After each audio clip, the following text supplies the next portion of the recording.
Hello and welcome to the first review of the Machine Gun Dog Airsoft channel. Today we are going to go through the Umarex licensed KWA HK45 with the NS2 gas system. The HK45 came out just recently this year in 2013. At the moment I've had this HK45 in my possession for about 2 months or so, and it's been scavenged quite a few times.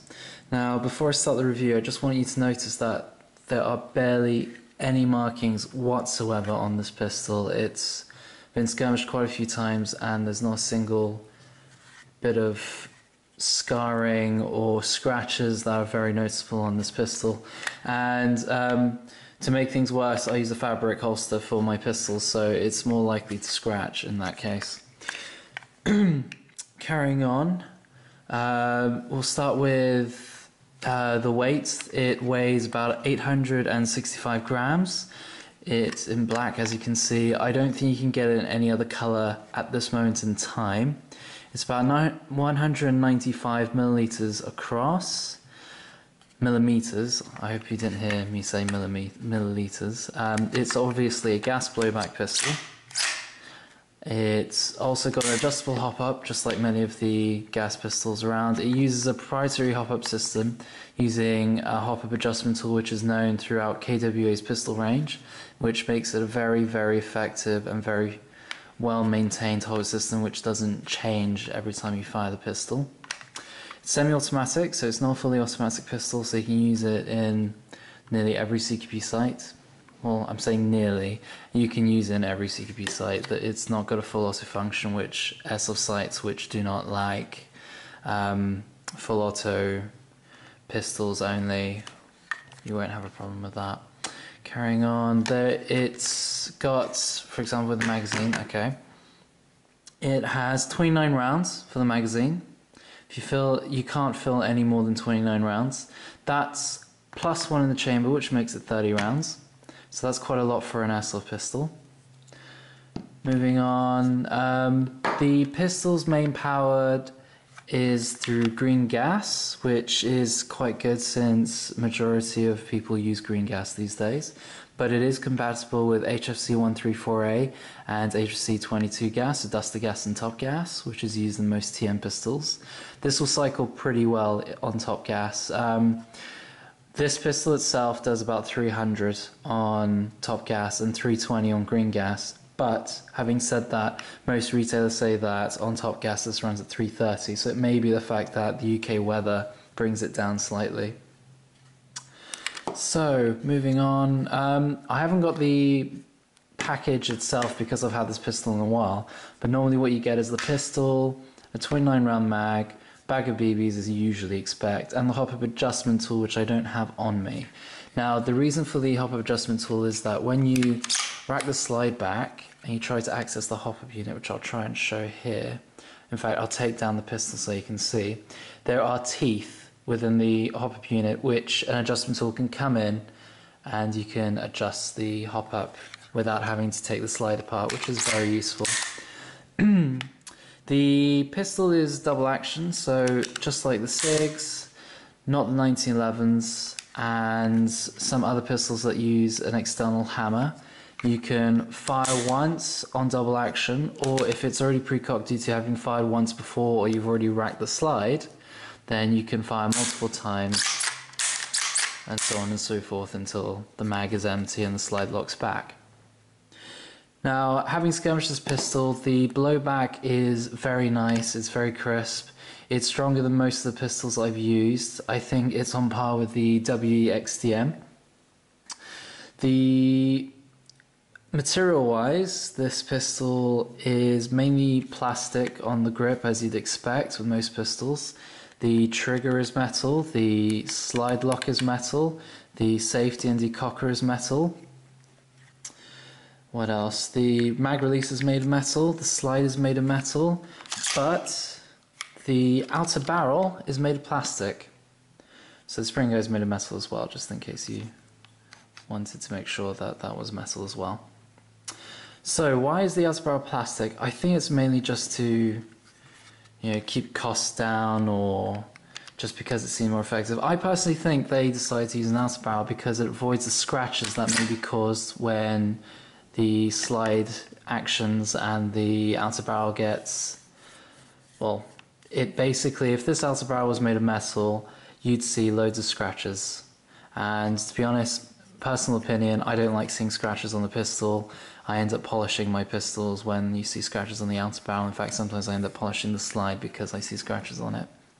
In this case, because the plastic outer barrel is here, I don't have any scratches, I don't feel worried. In fact, this pistol, having been skirmished quite a few times, looks very pristine. In fact, I'm surprised how pristine this looks. I'm hoping this will stay like this for up to a year since purchase, so hopefully in 10 months or so I'll still see this pistol and think it looks brand new. So, carrying on, functionality wise, the pistol is very nice and sturdy. I have medium-sized hands, I could say, so not big, not small, and it fits just about perfect for me. It fits just about right. However, having said that, just like the WMMP, just like the WXTM, just like some of the new gen Glocks, the backstrap is interchangeable, and I think there's only 2 backstraps for this. So right now I think I've got the smaller one. I think there's a larger one as well. And I've obviously not got that with me because I've skirmished with this for quite a while and I've left the other one in storage. But what you can do is you push that through-hole pin straight through, replace the back strap, and you push it back in, and there you go, as simple as that. Because this is a through-hole pin, which is quite hollow, you have to use something that's just right, just the right size, so a pin punch that's just the right size. And don't worry about applying force, this should come out straight away, and it's regardless of which side it is. So, carrying on with that, I'm going to disassemble this in front of you, and we'll run through the basics of the hop unit, the inner barrel, and so on. The inner barrel, I think, is a standard 6.05. Having said that, the accuracy of this pistol is quite good. In fact, compared to most of the pistols I've owned which have been upgraded with tight bores, this one's actually doing pretty well with the range and the accuracy. I'm capable of hitting the same targets as my other pistols without having to worry about the case that I may have to change the inner barrel. So this pistol's stock is very good, it's very reliable, and it's very consistent with its shots, as long as the weather and the temperature of the gas isn't a dependent factor. So let's disassemble this pistol. To disassemble the pistol, much like most of the USPs, there are grooves on the slide, which if you match up with the front side of the slide lock, will allow you to push the slide out. Now either you can pull it, or you can go straight to the other side and just touch that end and it should come out. So once that's happened, the slide is actually now free, so I can just easily just pull it out. So you can see here, just going through the internals, the hammer's made of metal, most of the internals are made of metal, in fact I think all the internals are made of metal. And carrying on, there's these, for double action, there's the spring you can see at the bottom, and just in case I forget later on, there is a small keyhole area here, which with each HK45 that you get, you'll get a small key with your adjustment tool, and that allows you to lock the trigger so it doesn't go off by accident when you store the pistol. So going on to the slide itself, just like any other disassembly, you just take out the spring guide. In fact, I don't normally take out the spring guide itself, just hold it there. And then I bring the outer barrel forward with the inner barrel and then pull the inner barrel out. That's the easiest way to do it. Then I bring the outer barrel back, bring the spring guide out. There we go. And then we take the outer barrel out, which is made of plastic. Before you get worried, the O-ring is only a static, so if you ever lose this when you first purchase it, don't worry about it. In fact, I've cut the O-ring just so it actually attaches to the barrel, because after a few shots, when I first got the HK45, the O-ring was coming off. Best way to do it is to cut it, put it around, and add some grease. In fact, I don't think I feel any more grease here, but it's been stuck for all, I don't know, 6 or 7 skirmishes I've taken this out on. Carrying on, the aluminium There's an aluminium head here, there's the plastic nozzle, and what looks like a flute valve in here, which is standard with the HK45. And just to let you see, here's the markings for the HK45. And license trademark of Heckler & Koch. With the pistol as well, you can see that there's the numberings for the real steel version.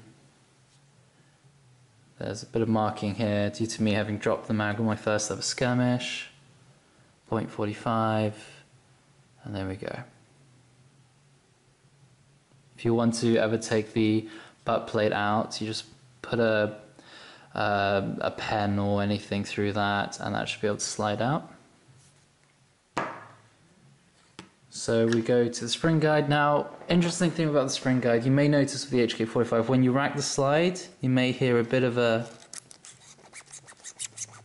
squeaky noise.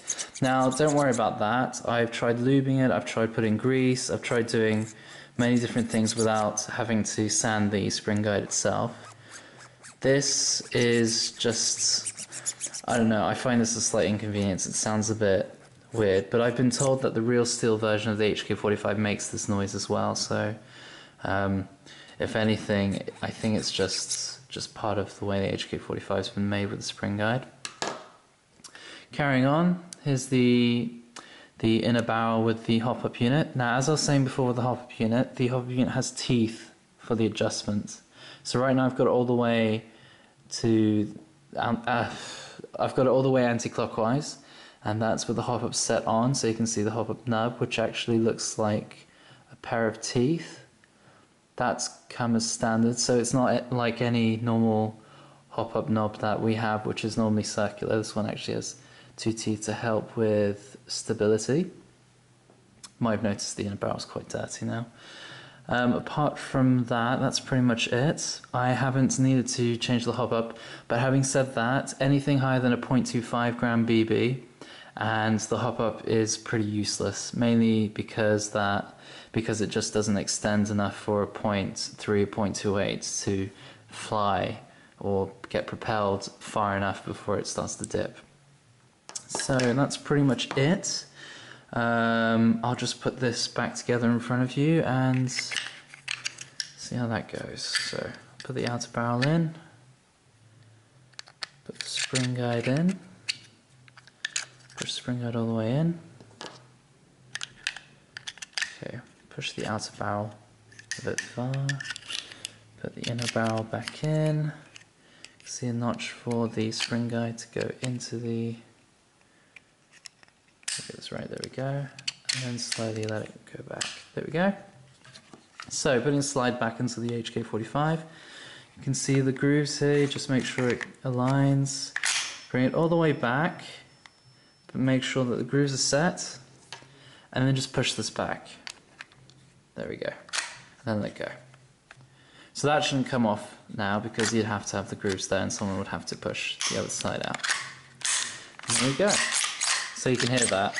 That's the spring guide. No amount of lubrication will get rid of that noise. But to be honest, you don't really notice it after a while. And that's what the HK45 looks like with the mag in. It won't fire even if the mag's in there because, like most KWA pistols, you'd have to rack the slide to engage the ability to fire. And that's pretty much it.